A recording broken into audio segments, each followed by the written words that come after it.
odayaasha dhalinyarada saxaafadda aad iyo aad baan u mahadsantihiin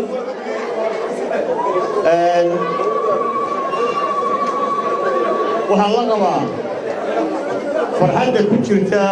abiib diiniye anna way ku jirtaa maanta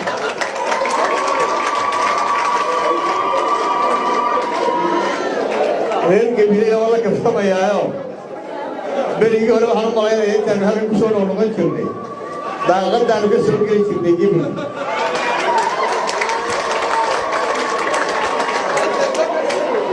maanta albaabkii baa furteen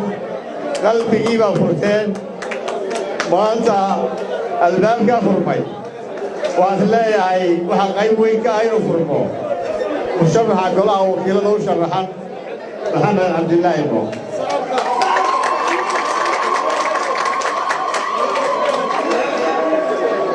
وحان يجب الدوبي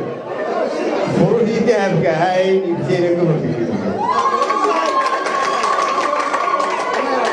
وحان قالوا يجب الدوبي صدح لمشرح مشرح قلعه وكيلنا يلا ماذا مشرح دقيقة دور الشدة كريمي يقولها دقيقة dareenkiina iyo shucuurtiina aad muujiseen aad bay annagana noo shucuurtayada u kicisay waannu idinka mahadnaqaynaa waxaa inoo ballana inaad musharaxiinta soo saartaan inta kalena waynu isugu imanaynaa haddii ilaahay ka dhigo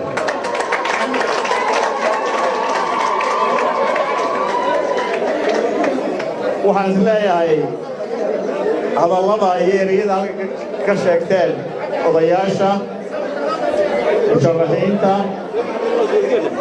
ma qiimayn karo oo ereyo kuma qiimayn karo laakiin waxayna tusaysaa arrintaasi in shacbigu u baahan yahay isbeddel insha allah isbeddelka ugu horreeya waxaynu ka filaynaa musharaxiinta saddexdan musharax iyo ragga kale musharaxiinta hadday golaha wakiilada yihiin iyo hadday golaha deegaanka yihiinba doorasho soo socotana insha allahu dee isbeddelka waynu muujin doonaa innagoo gacmo haysaysan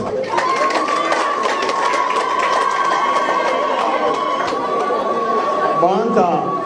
somaliland uma baahna inay kala hoggaato inay xuduudda kala yeelato waxay u baahan tahay inaynu mustaqbalkeenna ka wada fikirno oo mustaqbalka carruurteenna ka wada fikirno oo qarannimada iyo midnimada shacbiga ka wada fikirno taasaanay somaliland bulshu gaadhaysa haddii alla ka dhiso somaliland ha noolaato somaliland ha noolaato gabiley ha noolaato musharaxiintuna ha guulaystaa insha allah